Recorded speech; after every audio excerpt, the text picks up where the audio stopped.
Hello everyone, very nice to meet you today. And today we have a distinguished guest, Patrick Britz. And to briefly introduce Patrick, Patrick holds a PhD degree in biopsychology, and during his PhD he started working for Brain Products as a scientific consultant, and later also for Brain Vision. And in between 2013 and 2019, he was the president of Brain Vision LLC. And also in 2017 to 2019, he was also president of Brain Vision Solutions. And that was in Canada, but today he works as a general manager at NIRx in Berlin. So thank you so much, Patrick, for accepting our invitation today, and I'm very happy for this webinar.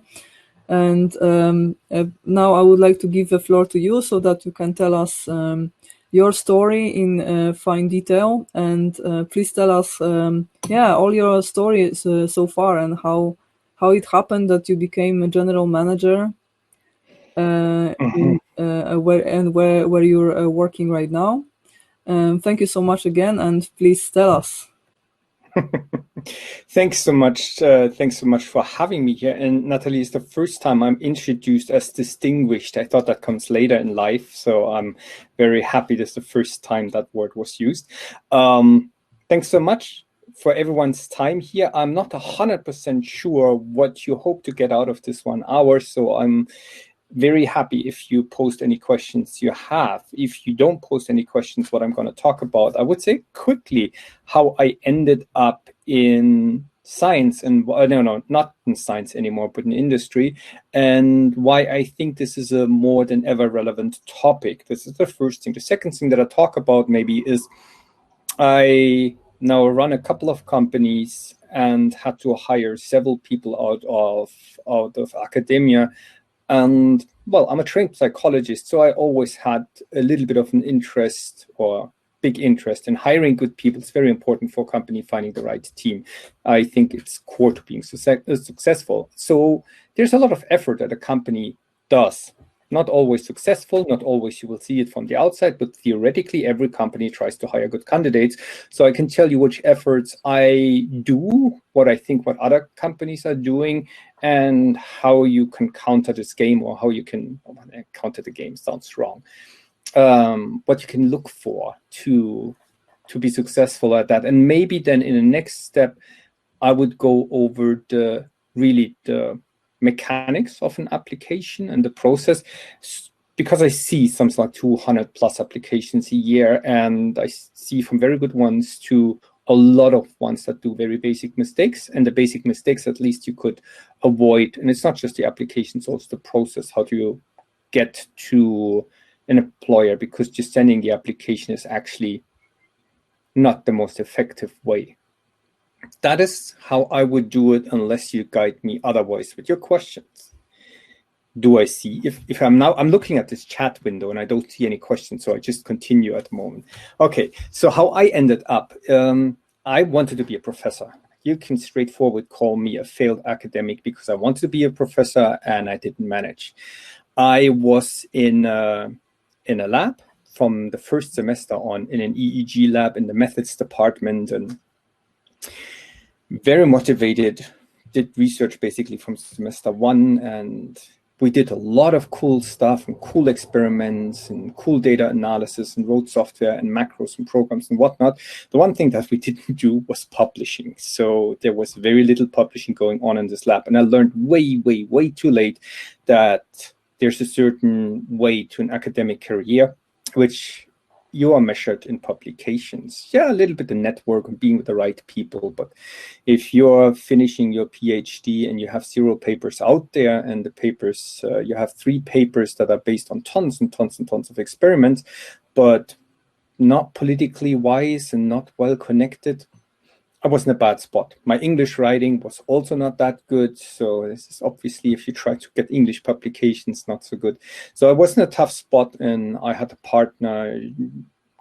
Yeah, actually, I should put that out there. So first kid, partner that wasn't too keen on having another 6 years of uncertainty, and fighting for a professorship is, as you all know, pretty damn hard game and not certain.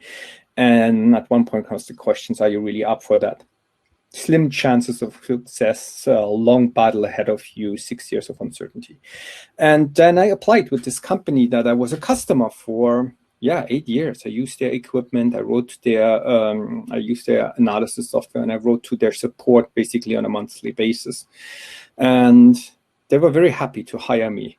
So that is Brain Products. Company does EEG research, equipment. I think they're a market leader, or still are. Anyways,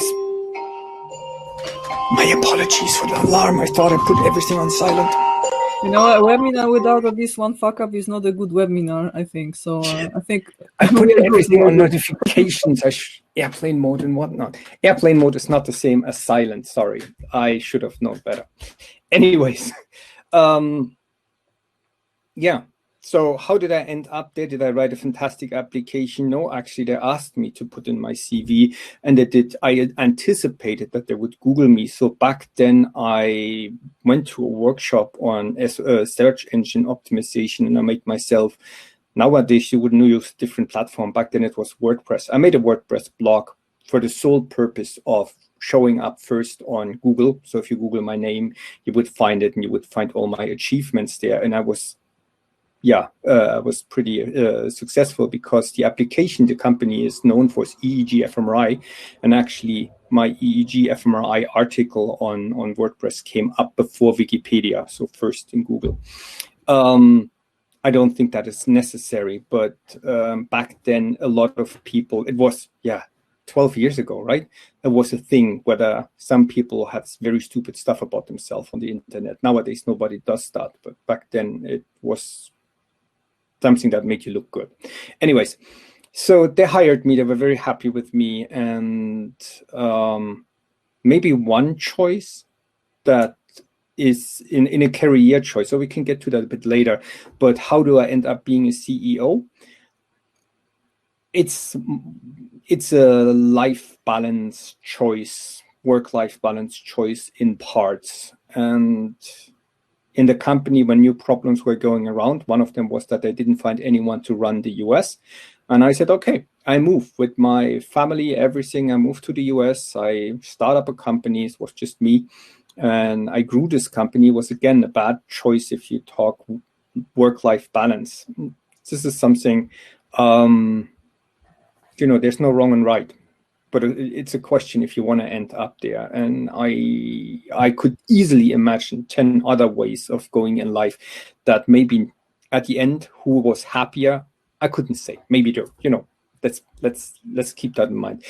So it was a lot of work. So run this company for 5 years, very successful, grew from one person to some 16 people and tenfold in turnover and so on. So it was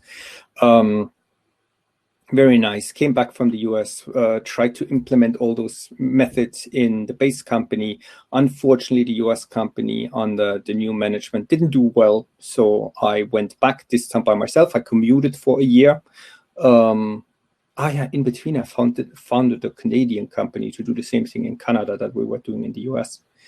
Anyways, commuted for a year, but that was not a situation that I was too happy with. And I actually got my next job from a company. They knew me as a competitor. I sold against them.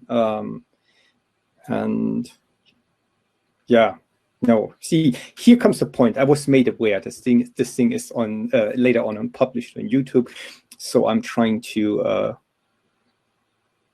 how do I say that? Well, let's put it this way. I was successful in the way how you want to be successful towards your competitors. So they weren't doing well in the times of competition. Then we were friends. So this is another thing that I learned. Research is a very small market. They know each other, all the companies. So you don't want to really be nasty to anyone or be negative to any person. It's not personal anyways, because side switch, you're sometimes working together, and 3 years later you can end up being competition. But anyways, so we ended up being friends, very good friends, and I sold a lot of their equipment, and they were looking for somebody to run their German office, and that was perfect for me. I wanted to come back to Germany. They were looking for a GM in Germany, and yeah, So obviously that wasn't a process where I wrote an application, but basically I told them, hey, I'm looking for a job in Germany. And they told me basically the same time they're looking for a new GM. So that was a very easy and very good fix or match. Good. I think that concludes my career in why I'm where I am. What we're doing right now, we're doing, yeah, you said NIRx or NIRx, or we haven't figured that out, how to pronounce that properly. So one day, or we make a poll here and you tell me which one sounds better. Anyways, we measure brain activity, functional brain activity with near-infrared light. So shine light in there, you measure how much light comes back. And because the infrared light, 2 wavelengths are differently absorbed by the blood, whether it's oxygenated or not oxygenated, you can see if the ratio or if the amount of oxygenated and the amount of deoxygenated hemoglobin is changing. And you can use that to interfere on brain activity. So it's like fMRI, but much better in sense, because fMRI gives you only one and has much better signal to noise ratio because you have a higher sampling rate and you get the artifacts. So, but it has a disadvantage because it doesn't go low, so you can't get any deep structures, and the spatial resolution is not as good as the fMRI. So somewhere in between. Oh, and it is last year's Nobel Prize was on oxygen homeostasis, and it turns out that the NIRx technology can measure oxygen homeostasis on an organ level. And this is a new, very hot topic where at the moment a lot is going around. So we are in a fast-growing field, nevertheless challenged because there's obviously already established player and big players and new players. So it's the same thing, but it's absolutely only focused on the research market. And this is kind of where it now pivots into, yes, and the people that can sell this equipment need to really, really understand the researchers. And to make it even a little bit more clear, researchers, as I mentioned before, we are measured in, they, former researcher, we are measured in publications, and that depends on you having the right equipment and being on top of it, because if you're published second, first man on the moon, everyone knows second man on the moon. No, but Buzz Aldrin, if you ever been asked. So first one to find an effect, published Nature or Science or something like that. And the second one, somewhere in Berlin, Morgenpost, Herald or whatever. So, it's really a huge difference between being first. And there are little differences that can make a lot of effect, whether you're the first or not. Obviously, you have to be smart in all of that, and you have to have good ideas. But I see it a lot that scientists are working. There's always a couple of groups working on very similar topics. So competition is fierce. And yeah, if a scientist makes a decision to purchase equipment, this is something where you bet your career on for the next 3 years. And if you have the feeling that these other companies just want to sell and dump you, and the other company, even if they cost more or if they're lagging some features, but if you find this is really a true partner that understands you, my experience is that people would absolutely choose a partner that they find reliable. And they have to, because, make the counterexample. In a hospital, there's the buyer of the hospital who cares for the lowest price. There's the medical doctor who just wants the equipment to work somehow. And then there's the patient who suffers if things are not working. So the buyer has very little interest or very little skin in the game. While on the other hand, the researcher has all his career bet on making all the right choices. Anyways, and for that reason, I have at Brain Products, at Brain Vision, and now at NIRx, always try to hire scientists because they really walked in the shoes of the customers and they do understand. Maybe the little story there, if you had that back in New York where a customer had trouble with the equipment and one company writes that and I write something else. The one company wrote him back the trouble with the equipment. Yeah, pay $3,000 and we look at it. And I wrote back and said, you're having trouble with the equipment. How is your study going? If it's a longitudinal study, I get you some loan equipment. Was all the difference, was all the customer cared in that moment. Okay. Okay. Great. Thank you so much and for sharing your story. And let us drill some more. So I don't see questions in the chat yet. So let me start with asking you So, which one of these many decisions you took so far was the hardest for you? Which one was the biggest dilemma so far?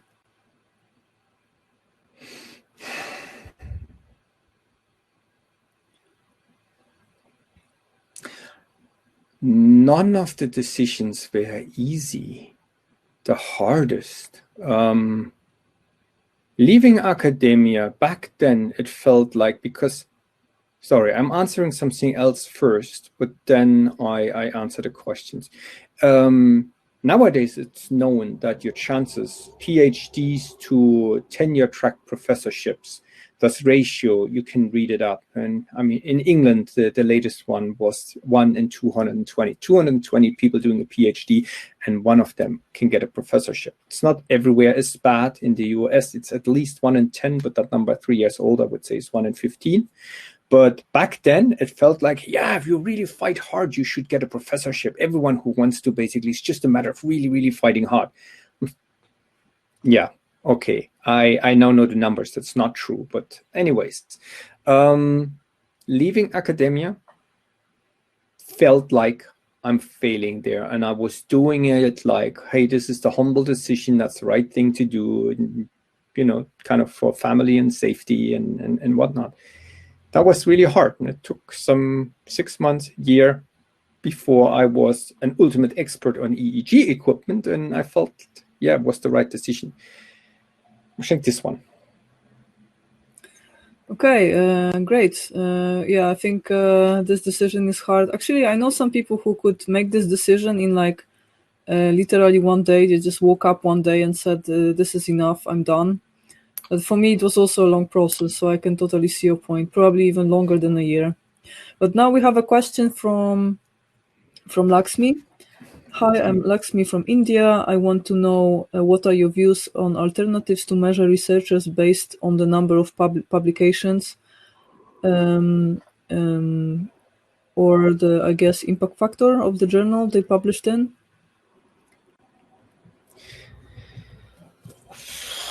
Lakshmi, very good question. I feel in all fairness that I'm the wrong person to discuss that. The judgment on and two things. The one thing is how the academic system functions. I'm an outsider. I'm looking at it, and I have the feeling, and I've been part of many, many discussions where people said it's so unfair and it's not good and there's so many flaws in it. It has many flaws, the academic system and how we judge people within the academic system, but it's also very, very hard to change. And the other thing that I found is that it takes quite some personality to be in a system that puts pressure on you, and when you're on the one side, you complain how it is unfair towards the PhDs and whatnot. But as soon as you're a professor, let's say half positions. Why are we giving half positions? Yeah, because you get double the people that are doing work for you. And I saw some people switching from being not a professor and complaining how the system is flawed, and then being on the other side and actually changing something. And I have all the respect for it. And I saw some people that switched to a professor and 6 months later told you, oh no, it was all my hard work and there was no problem with the system anymore. So having alternative measures to judge within academia is really not mine to tell. Academia has to figure that out. Being outside of academia and looking at the people from industry, yeah, we don't judge by the number of publications. We don't. We definitely look at other, does your knowledge that you bring fit to the position? Do you, was it done in it? Have you done your research in a timely fashion? How is your network? It's not my personal measures, and it depends on the job that you're looking for, but industry doesn't measure you by number of publications. I hope that answers the questions. Yeah, I think it's a difficult question, and no one yet. I think this is the material for a Nobel Prize. Whoever is able to actually solve this problem for academia actually deserves one, because it's actually a problem going on and on for decades now, or even centuries. Mm-hmm. Okay, we have now more questions. First, the question from Emily. If you were not asked to start a company abroad, where would you see yourself by now?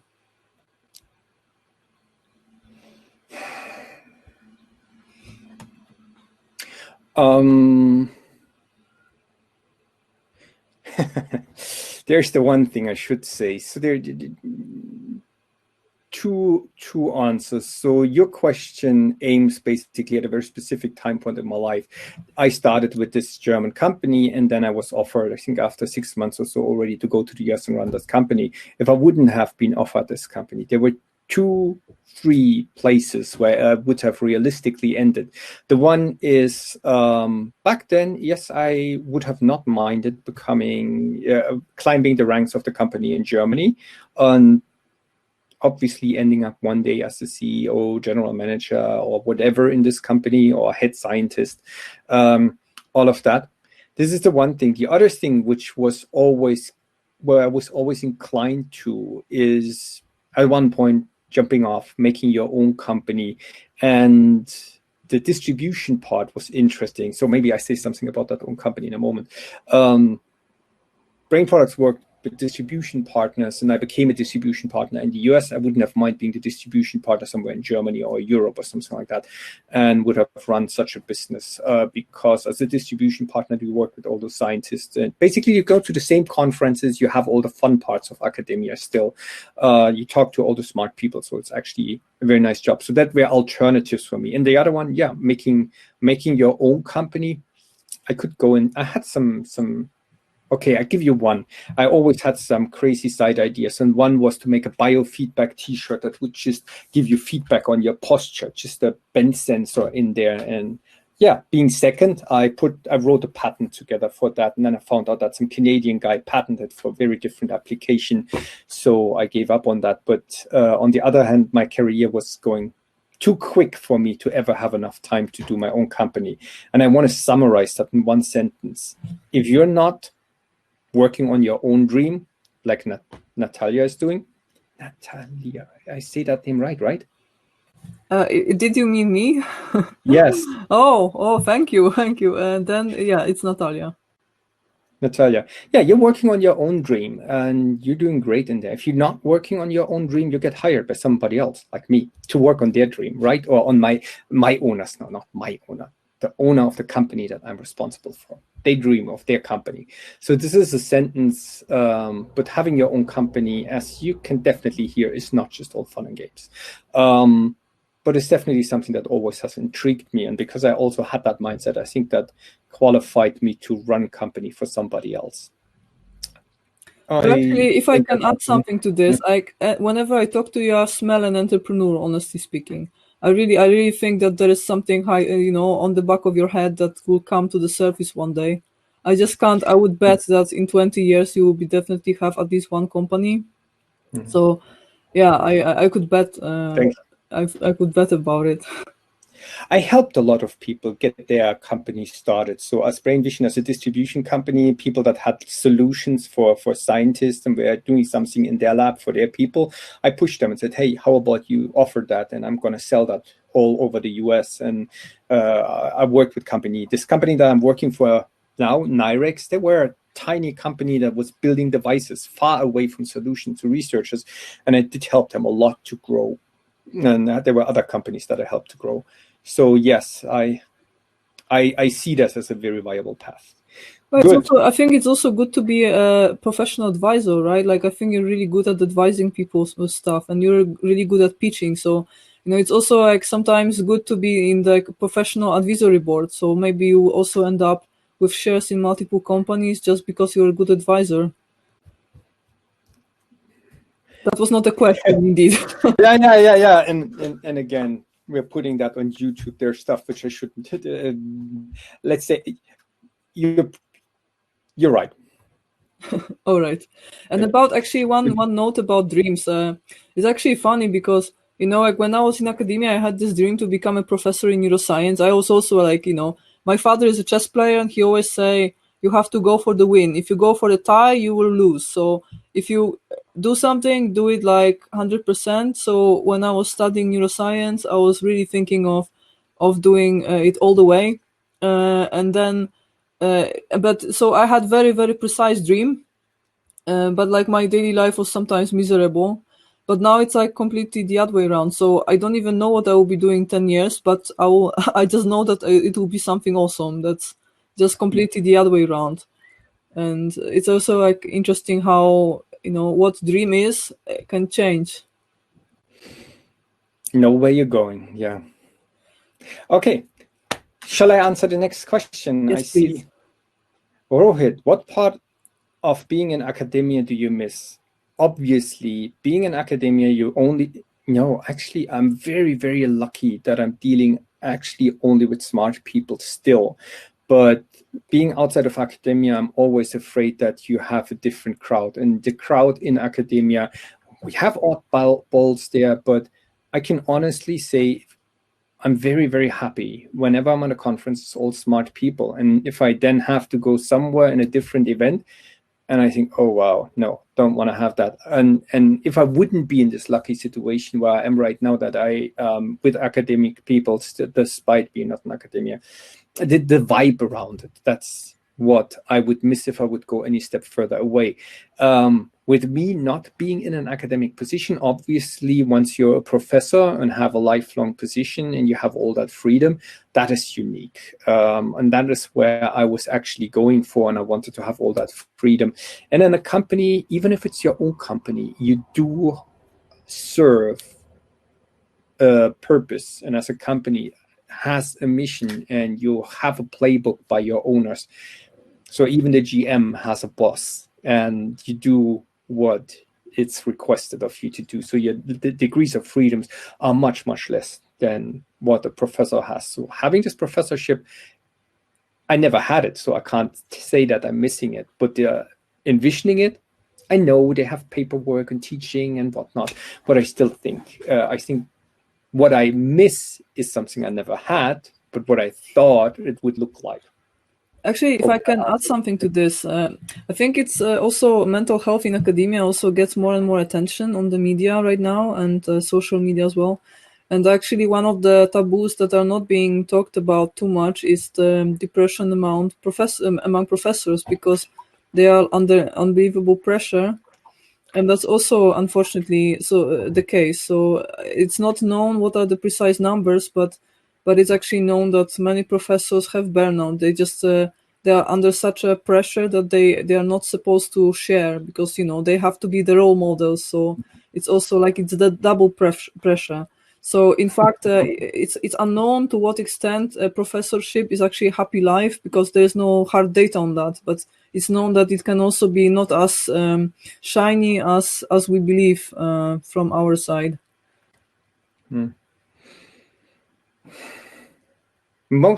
Could be. I don't know. I've never been. Okay. I see the questions coming in, and Rohit says, thanks. You're welcome. Lakshmi, I think the change will come from us, people in academia. Thank you. Yeah, go for it. Go.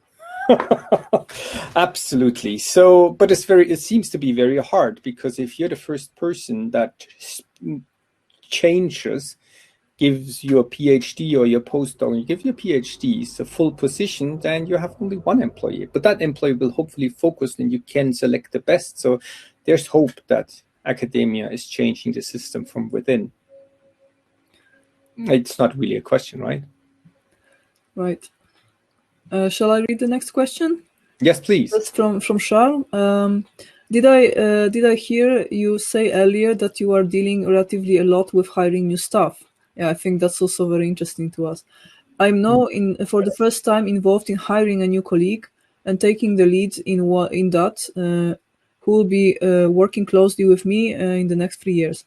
Do you have any tips for selecting between candidates?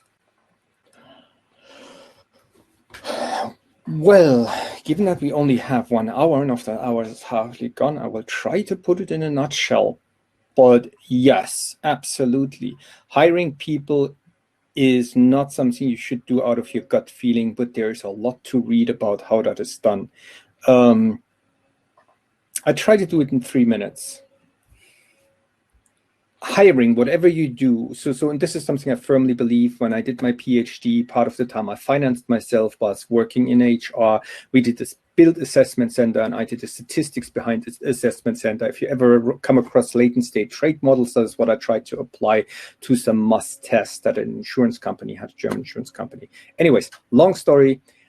What it basically is, even if you hire one person, you can put a lot of effort in there to find a good applicant for you, and it's time very well spent. That's, I think, the first thing. It's very hard to spend too much effort in there. Finding a very good colleague, if you don't know what you're searching for, is very hard to find. Make a needs analysis. Let's start even earlier. Read up on how hiring is done. I couldn't pull a book, but I'm pretty sure there is stuff out there that you could get a basic idea on what is important. Then the basic idea here is you measure, your whole hiring test is measuring a human for a fit in a position. Map out the position, write down what you think is what this person should be doing. Write out what this person should bring for a personality. How's my team? What is special about us? How do we work? What would really bother me? What make me happy? What is that for personality? Write it all down. Get some sounding board, somebody you can talk to. See, this is the position. Talk to somebody who hired a couple of people before and say, here, this is what I need. Once you know what you need from this position, you have to do translations. You have to translate that in a job ad. Job ad is a very fine balance between getting too many people that getting people that you don't want, and making it too specific and deterring people that actually would fit nicely. So know where your pool is. Even a bad test, this is just something about, if you have a test, is a prediction of, let's say, job fit versus test score. So actual job fit versus test score. If you have a perfect test, you would get a linear relation between them. And if you have a random test, you would just end up with a circle, right? Your candidates. And the slimmer you get it, the better your test predicts the job fit. But no matter how good your test is, the more people you throw in there, if your test works just a tiny bit, the more people you throw in that test, the likelier you will find somebody who is doing good just by the chance. This is just statistics. So you don't want to hire the first person that come across you, but you want to make it like you do any other scientific test. You want to make it a scientific test. You want to construct your scientific test. You want to run your test. And you want to make sure you have the big enough numbers, if possible. And then this job ad is also a balance between making an advertisement for you and asking what you want to have. Then I would do at least 2 more steps. 1, telephone interview, have your questions ready, know what you want to ask. Again, make sure that what you believe your measure up there is reflected in your questions. Rule out criterions. How do you find out something?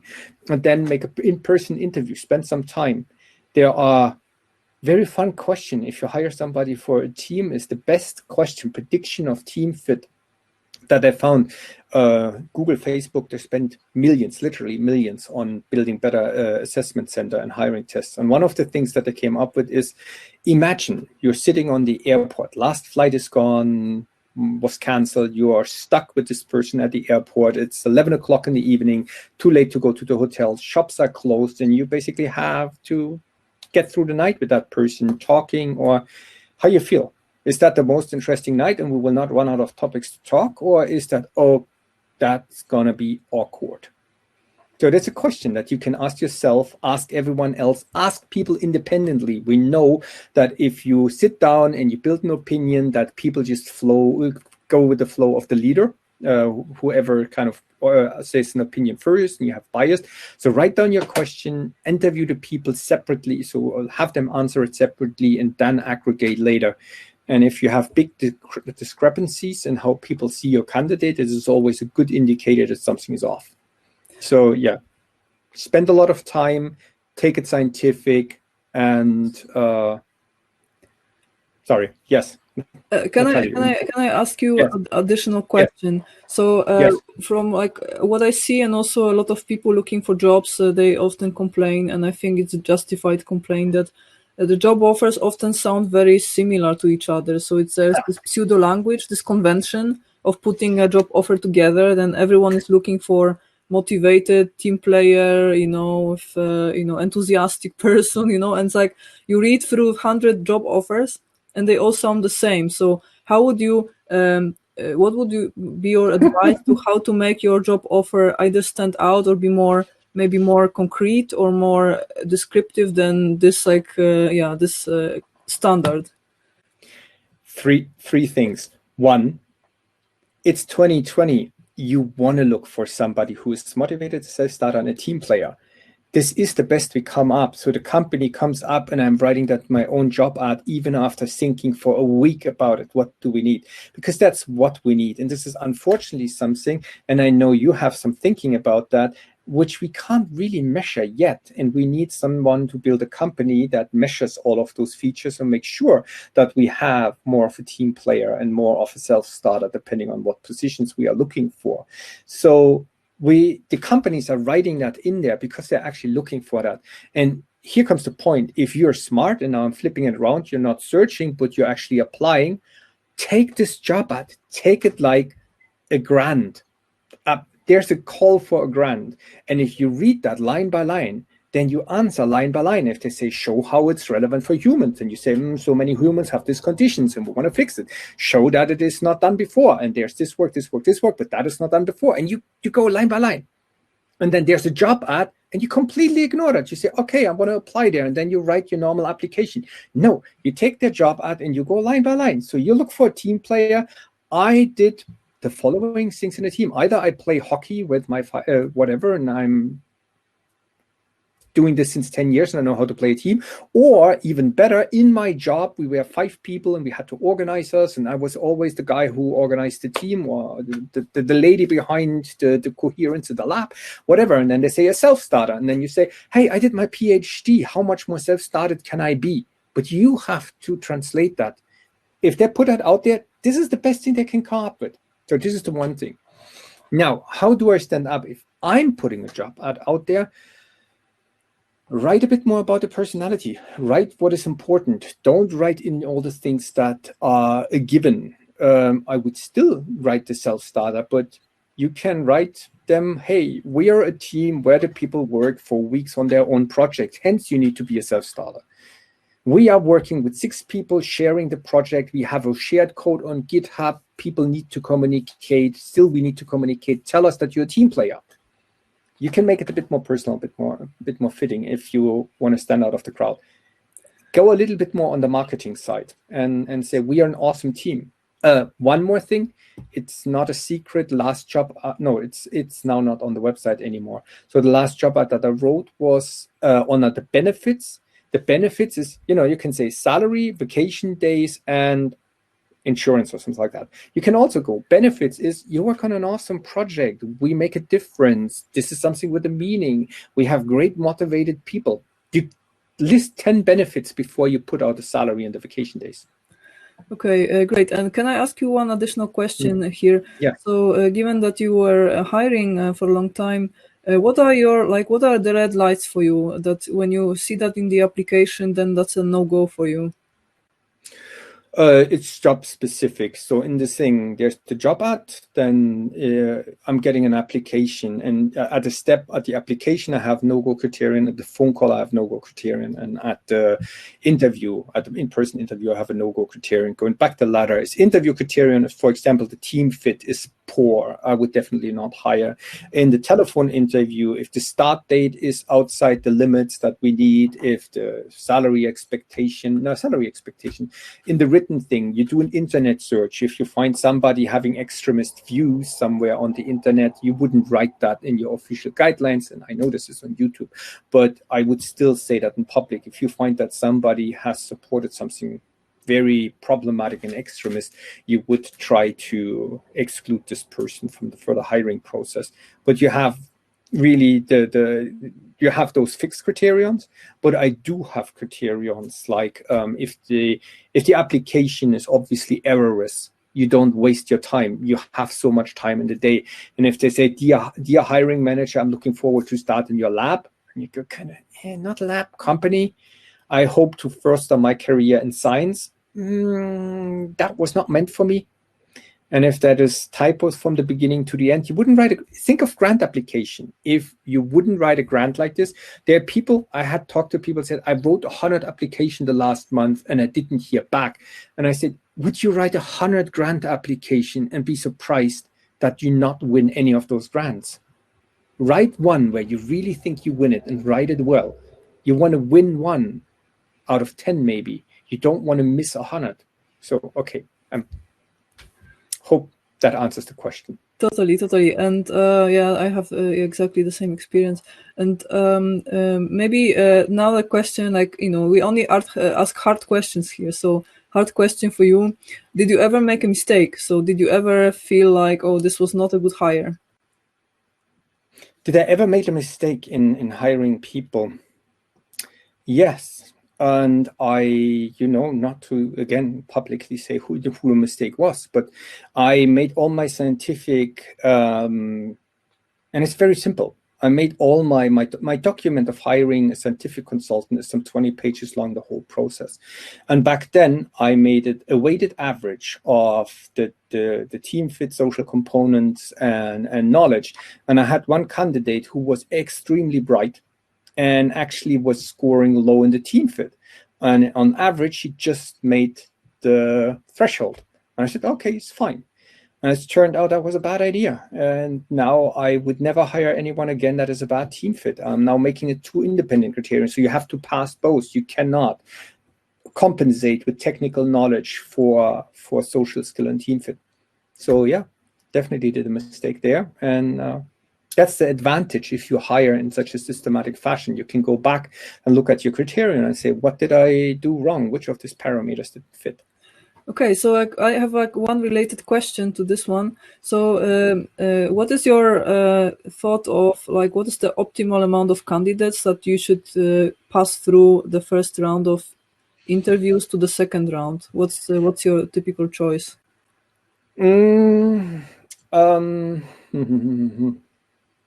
So mathematicals, now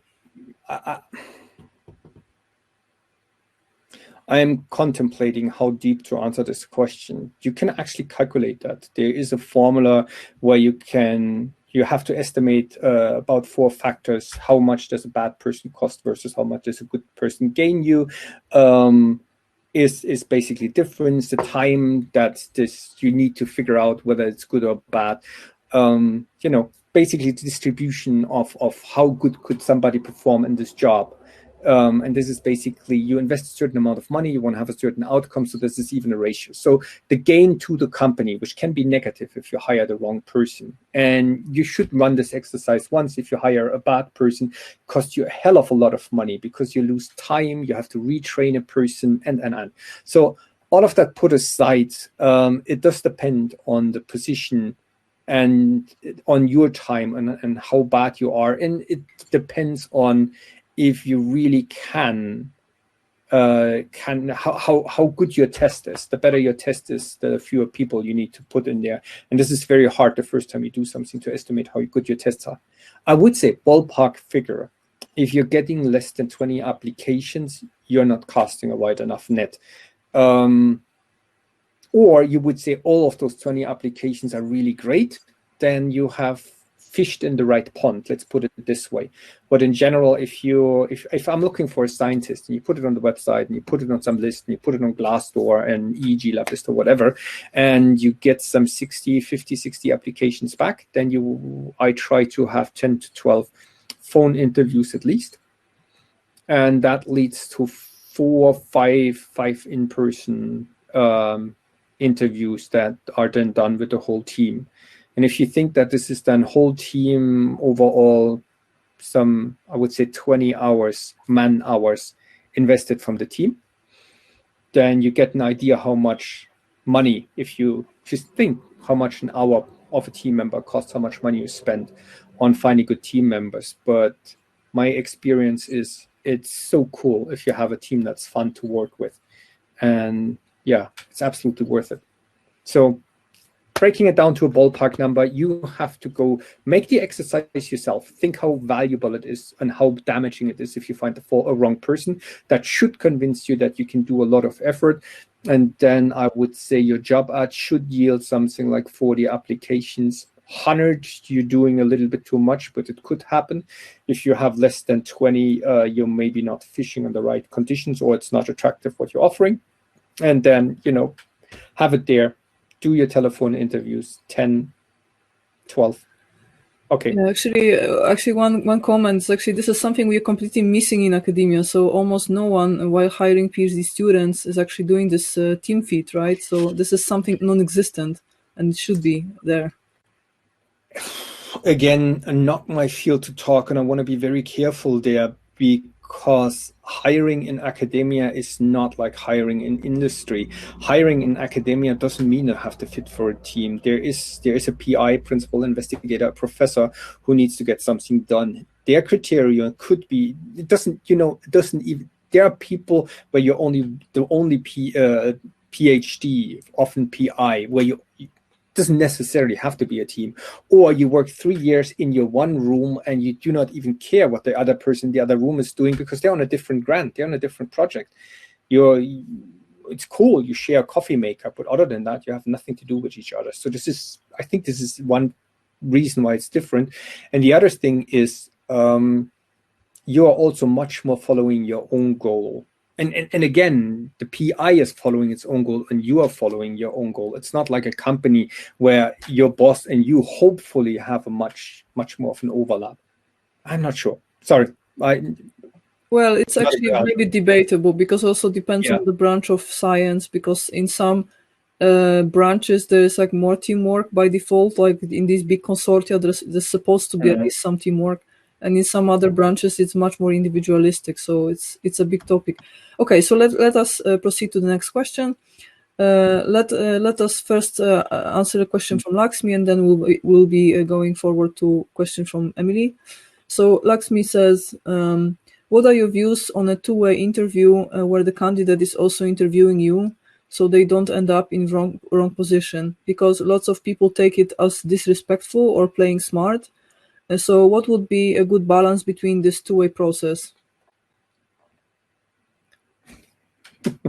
Lakshmi, you have it absolutely right. Whenever I do this type of consulting, early career consulting, I ask one question that everyone gets wrong. I ask, what is the worst outcome of a job interview, of an application process? What's the worst outcome that you could have of an application process? And predictively, I would say you're thinking now, never hearing back, getting rejected, right? No, the worst outcome that you could have is getting a job that you don't like, in a company that you don't like, with colleagues that you don't like, a job in which you're not good. They hate you, you hate them. You have a kink in your resume. You come fresh from university, you're sparkly. You have done just a ladder up, and now you go on a job, and from that job, after 2 years, you have nothing to show for, but a company that you don't want to give us a reference, and a job that you hated. No. So absolutely, it is also your opportunity, and you have to be careful. You have to be clear what jobs you like or not. And if you take it that way and only apply to the jobs that you're really, really interested in, and you put there the effort, and not just, oh, I would do anything, I need to have my first job and get my first experience. No, absolutely. And I take it very positive if the people also make sure that the company is a fit, because it's also costly to me. I hire you because you made this fantastic facade, and I think, yeah, it's good, now hire you, and I turn out being unhappy, you're being unhappy, it's not gonna go anywhere. Yeah, let's be a little bit honest. Obviously present you in nice light, but let's be a little bit honest. You don't want to end up in a job that is, not for you, or in a company that's not for you, or values that you don't share. Values are important. You spend the majority of your wake hours, roughly the majority of your wake hours, in that place with those people following their goals. If that is something that sucks, don't do it. And actually, the way I understood this question is maybe a little bit different. It's that I think what the question is also about is there is this popular belief that at the job interview, it's good strategy to ask questions as an applicant, so show interest about the company by asking a lot of questions. And the question is, I think, also where is the balance? So to what extent shall you be asking questions, not to overdo?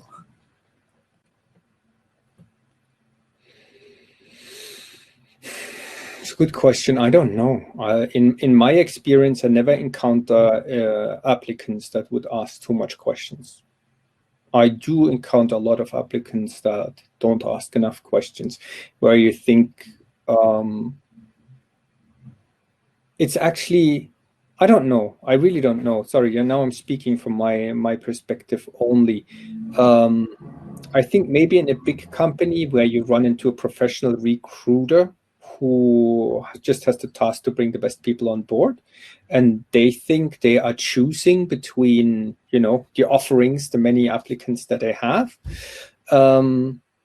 could be that this would be seen negative. But general, if they are asking for all those soft skills of team fit and whatnot, you have to ask what is important in your teams, what is important in culture, what is important in your values.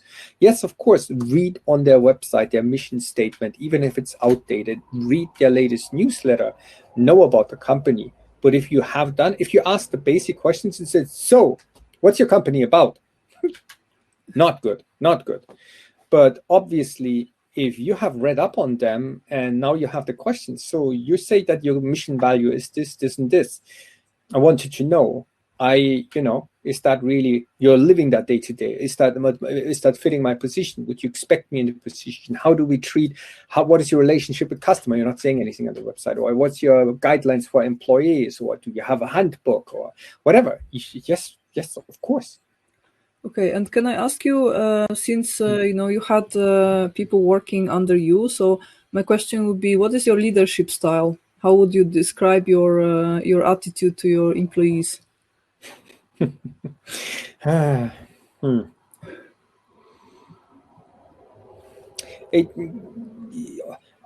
Our culture doesn't tells me I shouldn't brag, right? And I don't know. Let's put it this way: as a leader, you're somewhat. This is one of the things that you should be aware of. As if you aim off somebody, or Emily, you're asking the question how to step up in a hierarchy. The biggest thing on stepping up is that you're lonely and that you're not getting honest feedback. And there's a book, Radical Candor, which I worked with a very good HR, and she helped me a lot, and she coached me in all possible ways to get feedback from your employees, because as a leader, it's really very hard to get feedback. The guy who controls, or the lady that controls your salary in the near future, don't want to tell them that they do something really shitty. And you have to be extremely open and mindful to get good feedback. And I wouldn't be foolish enough to assume that I hear all the truth about me. The feedback that I'm getting is that my leader style, I have two, there's those things that you can fill out and organize what is your leader style and so on. I like being brave, and I like integrity. This is about me, and I'm trying to be that as a leader. Do I succeed? Most of the time, not always. I start my meetings with, how can I help you? Your meeting, how can I help? So it's servant, but then I'm not a good listener. And my HR always told me, Patrick, you need to listen more. I'm going in the meetings because I'm 90% of the time right. My predictions are most of the time right. I totally miss that I'm wrong 10% of the time. And I tend to go in there and say, hey, can you? And it's kind of, so I would nearly feel more comfortable other people asking my leadership style. But one thing I know, I am putting a lot of work and effort in there, and having the HR lady back then, and now I have a new HR person starting Monday, tomorrow. I put a lot of effort in there getting feedback. And if I do something wrong, I want to know directly. So after every big meeting, I was having my meeting with the HR, and I got, you interrupted this person, you brought something up, this was not in the agenda, this person seemed to have checked out, you missed this and that. So, and I got my shit done, but she always got me some positive news. Then she told me everything I did wrong, and then she told me how overall everything went well. So anyways, yeah, I think does that answer leadership style? Kind of, yeah. I think we are happy with this answer. And my next question would be, since you're general manager now, it feels like there is not much more movement for you, to step up the game in your current place. So my question would be, what are your dreams? What are your plans for the next 3 years? How would you like to develop yourself further? So the one thing is personal development is a must. Is something, and it doesn't depend on the position. As as general manager, you can't go any further than being the general manager. Well, you could be the owner of the company, right? So there is a place above that, if you will. But that doesn't mean if you no matter where you are in a company, if you do just your job, if you work in your job all the time, you're absolutely missing to work on your job, to work on you. So yeah, I try to read 1 book a month. Doesn't sound much, but I have failed the last 2 months, or go to some seminar to learn a new skill and to learn something new and be a better leader. So this is the one thing, and develop yourself personally. And where do I want to be in 3 years? Well, in 3 years, I'm responsible for a company now. The question is, where do I see this company in 3 years? And there I could tell you all my big dreams, but let's stay humble. If we're still in the market and if we're doing fine and if our customers publish in Nature and Science, then I think I'm doing already really great. Great. Okay, so my next question would be, keeping in mind all the things you already achieved and all your decisions, do you have some general advice for young researchers? Okay, sorry, the one thing, before I skip over the question, I just saw the question of Emily. I'll answer your question then later, because you said best strategy to move up in hierarchy of the company. I could say something to that, but you said, what is my general feedback for young researchers at this level? If you're still considering going to academia, then know 3 things. If you don't know where you're going, you're not getting there. I saw a lot of people that wanted to be professors, and I saw no more than a handful. I saw a couple of dozen actually that went on and became professors. And what I think distinguished them the most were that they had a plan down to, and then I'm going to this really famous lab, and this lab has Nature and Science publications, and this lab has sparked some other professorship, and hence I'm learning at the moment this technique because that is something that topic, because the topic is something that brings me there. And all the people that became professors were in basically the big names, the who is who. They were in those labs, and they went there, and you could tell that the people, so the number of publications, I would say, came second, but it was always high with the people. But what really was the mobility, being in the network, going to the big names and having a publications with the big names in that field, and having also that networks in the field. So if you want to go in academia, one, this type of know where you want to go and be in the network of the big people. Second, it does count in the publication. So a sticky note on your desktop, do I publish that? If not, don't do it, is very helpful, because you will encounter people. Know a lady, last time I talked to her at SBR, I think she's 30, and she has 78 publications. So this is what you're up against. So yeah, publish whatever you do.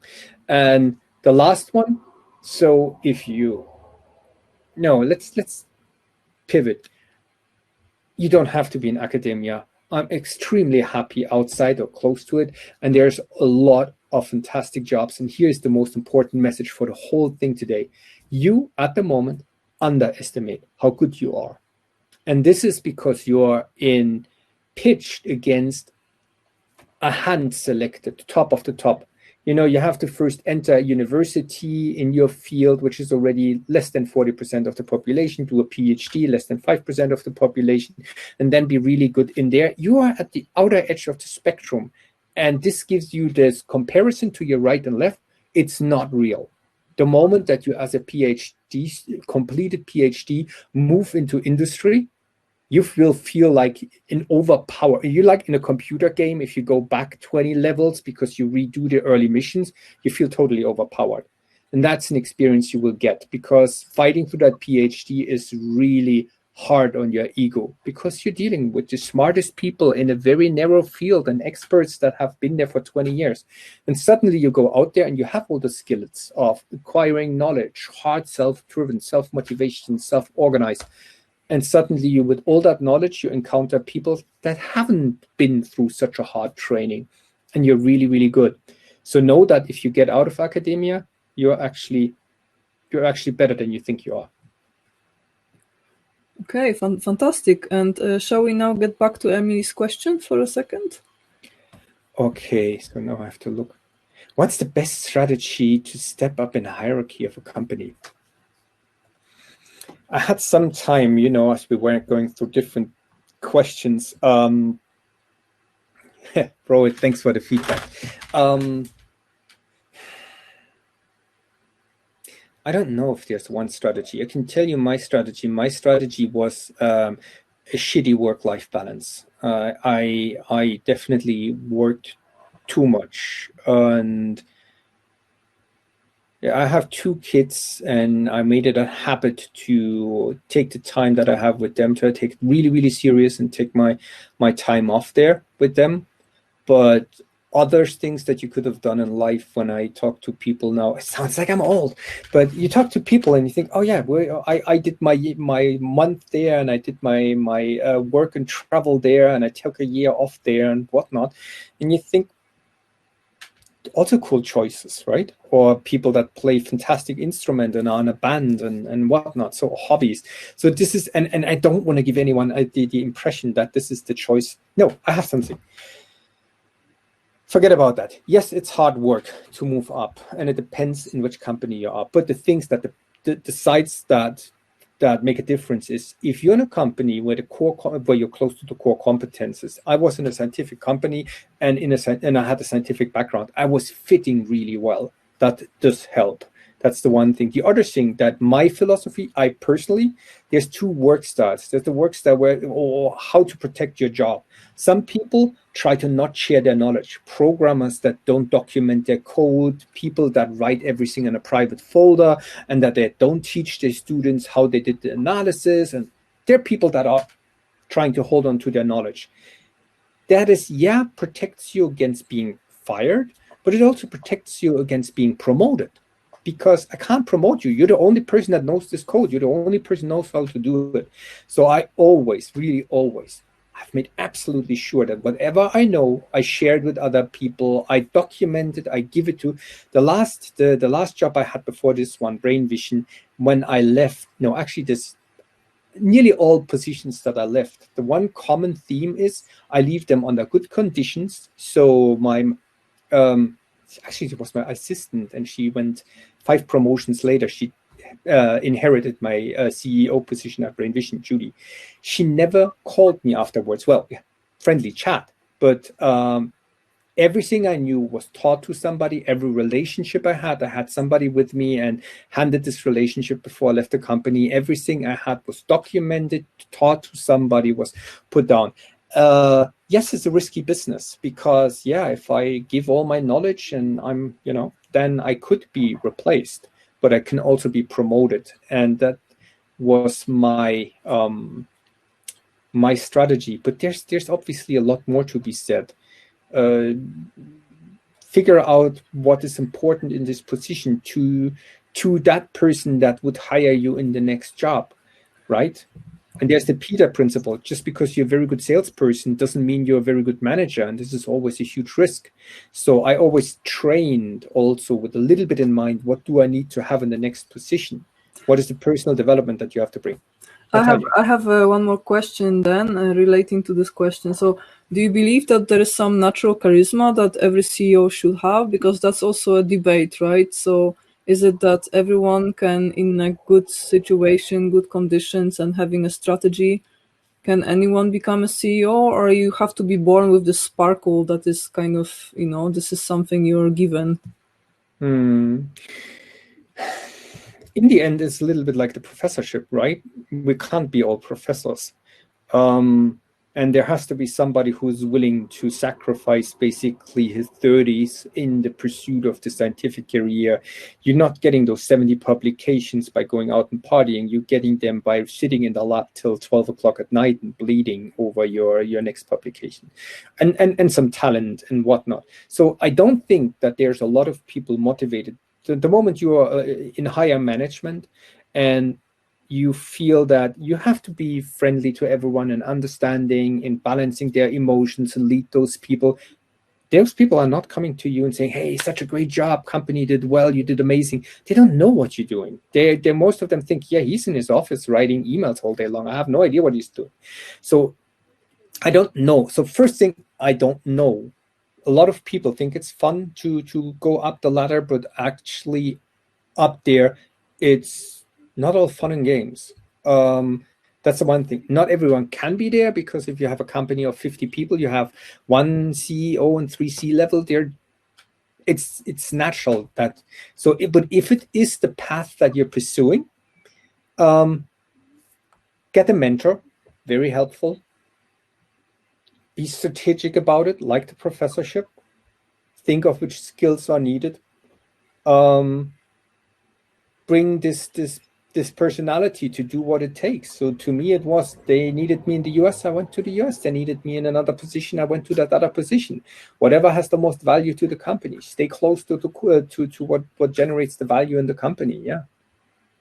Sorry, what was your questions? I'm drifting here. You see, I sometimes have soapboxes and have very quick and good answers. This is something I haven't really thought about, to be honest. That's great. I mean, I see that you are thinking on the fly, so that's actually good that you don't giving us ready answers.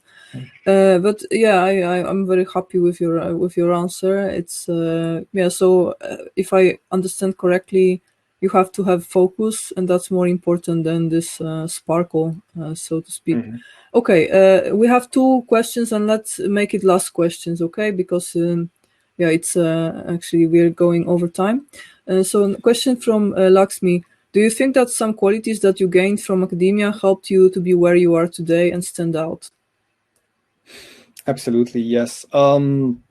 So first, just to comment on the time, I have anticipated us going over and brought some more time, so I'm good.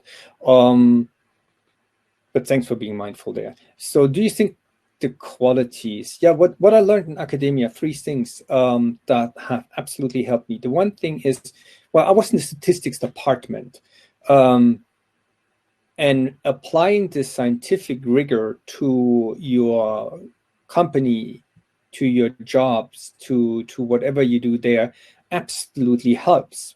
It's a numbers game. I make a decision whether I go to a conference or not. So I could just say, the conference last year, how was it? Oh, we had nice talks. And, yeah, we should go there again. I think it's important. Or I say, okay, what is the statistics? How many leads do we get? What's the conversion rate on the leads? How many happy customer, unhappy customer? What's the talks? Blah, blah, blah, blah, blah. What does it cost? So we spent all in all 15,000 on the conference. We get all in all this type of company stream revenue. And most important, we are talking to those folks, like people, put a number on it. How important is it to you? Yeah, don't feel right to put a number on your customers, but to make a decision, you have to put it down to numbers and then look at the variance and how that differs. Or if you hire somebody, it's the same. As I said, it's the same. You make a measuring. The tests and the theories that you have learned, you just apply them there again in the company. Yes, you need a little bit of economy, and you have a tax consultant, and you have all those people that contribute their type of knowledge, but getting to the bottom of knowledge and being rigorous about it and reading up on new knowledge and driving your conclusion. This is all stuff you learn during your PhD. Yes, of course. Doing a PhD, and don't underestimate the methods. Maybe here's another thing. All that what I did in my experiments myself, this is all very relevant if I'm now consulting a customer. What's the difference between a good system, whatever I'm selling, and a bad system?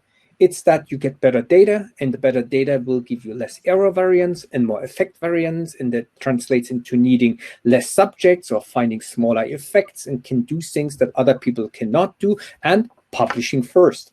Because I went through all of those things and I can use all of the things now, I'm using a lot of the knowledge that I have gained, half of it because I'm in a job that is close to academia still, but half of it because I use the very same techniques and mindset that you have learned to apply it just to the business. And it makes sense. You want to know how a good leader leads a company? There's literature. Go to the publication. Read up what is good leading style. There is publications on it. And they are peer-reviewed. They're certainly better than anything that your friends tell you on Facebook or whatever other source there is. So yeah, absolutely helps. Great. Okay, so our last question for today would be from Eleanor. Do you have any specific tips on writing a successful application for PhDs transitioning to industry? Yes, so I was expecting that question first, and basically there could be a lot said about it. But to put it in a nutshell, I think take it as writing a scientific grant. You would not write a grant without reading up on how this specific grant is written. You shouldn't write an application without reading up how this should be done. Just a little example. In Germany, you add your picture to an application. Not putting your picture in there is a minus. I don't consider it a minus because it's the international crowd that I'm hiring, but most companies definitely say, oh, this is already your first, you didn't even put the effort to make it formally correct. In the US, big company, you put a picture in there, you are sorted out. No questions asked. This is not acceptable. This is a big no-no. So just to give you that thing. So you need to read up how this grant is actually done. Grant application, same thing. How this thing is actually correctly done. So that's the first thing. You can avoid a lot of errors. If you write a grant, you would use Grammarly and Hemingway, two fantastic apps to check your spelling and your grammar, and you would write well. You would definitely tailor your prior work for the grant, your prior research, for the application, your CV. You would tailor that to your grant or your application. So yeah, you would not apply to 100 grants in 2 months. You would apply to maybe 5 or 10. Yeah, with jobs, maybe you want to apply to a few more, but you want to take it the same way. Most importantly, you want to get to the next level. If the next level is the phone interview, you're getting there by your cover letter. So I would absolutely write this cover letter line by line, matching this application. Really nice intro that gets this person to read with interest. Read up on the company, because now I know what is important to the company. I know what's important in the job ad. I make my cover letter really match that. So many people lose this chance by writing a cover letter. This is, oh yeah, first paragraph, here's where you exchange company A for company B, and last paragraph, here's where you change company A for company B. All the middle has nothing to do. Oh, one thing, if you write a cover letter, tell the company how your knowledge helps them. I see a lot of cover letters that's straightforward, saying, oh, and I want you as my next career step because that's going to help me. It's cool. I know that you think that way, but I wouldn't write that. I would write them with them in mind, because they should come to you and tell you how it helps them, how you get helped by the company, but you should write the company how you help them. I have this type of knowledge that fixes your problem. You look for somebody in sales, development, whatever. This is my knowledge that helps you in sales, development, whatever. Make it about them. One thing even prior to your application, what is even more powerful, is start early. Once you have more time, you can do some magic called social engineering. Have a LinkedIn profile, see this company at the conference. Conference is not happening, virtual conferences are happening. Follow them, read their newsletter, apply for their newsletter. So go to their virtual conference, talk to the people there from the conference, and you know a lot. You can ask current employees at a conference, hey, how is it to work there? And you have somebody on the inside who already knows your name. It's like marketing. So in the best case scenario is you have somebody saying, hey, this is so cool what you're doing there. Would you mind putting me in touch, whoever is hiring? And now imagine, instead of just responding to a job ad at Siemens, at wherever, you have an employee of Siemens sending your resume to somebody else, including a cover letter and giving you tips what is important for their company. Having somebody on the inside, man, that makes 80% difference. So social engineering, start early social engineering, write this application, make it about them, And don't make mistakes. Don't have somebody proofread it, Grammarly, Hemingway, and a friend that is good in English have proofread it again. I think this is already would make you 90% better than the average what I'm seeing.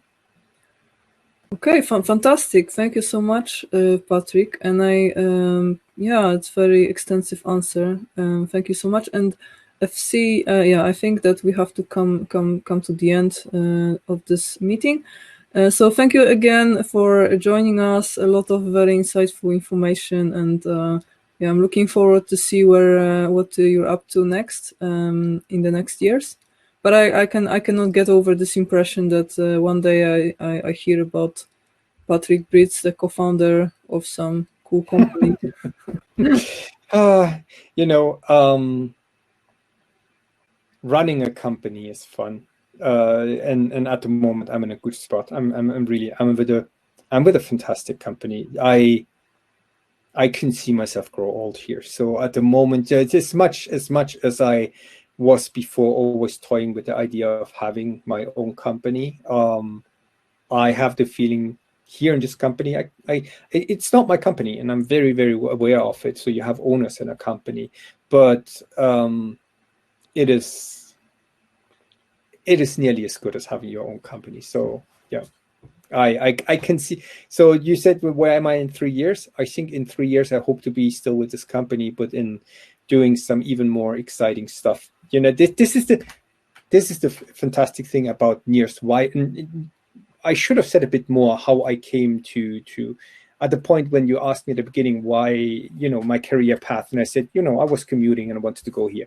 There's another thing. I was in the EEG field, which is quite an old field, and it's around for a bit. There's still exciting stuff going on.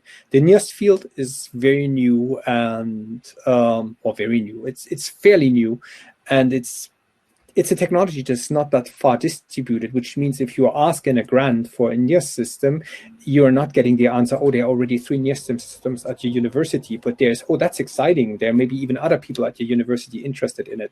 So it's a growing market, and obviously you want to, this is maybe general advice to everyone, you want to be in a place where it's generally you want to be on the front of a wave somewhere where things are rising. And this was obviously a very strong argument for this technology, where they have not even yet figured out all the application that you can do with it. And let's say at the moment, fields like machine learning or stuff like that, where the people are starting to apply it. That's a great field to be, because there is more and more interest in it. And so even if you just average, you would basically expand with the field. So if you just do NIRS, you're already growing, you're in a growing field. So this is obviously also a factor why I think I'm in a good place. This as much as maybe I will have an advisor role. I will be in many advisory boards and hopefully help other people to grow their companies. Yeah, I am looking forward, actually, because I'm working on some business plan. So you know what, I might call you one day. Sure. Great. Okay. Natalia, okay. Thanks so much for having me. Thank you so much, Patrick, and I hope you have a great evening. And yeah, talk to you on some other occasion. I'm sure you have a very shiny future whatever you're gonna do. So do you. So do you. Okay. Thanks so much. Bye bye, everyone. Thank you, Thanks, guys, bye. and goodbye.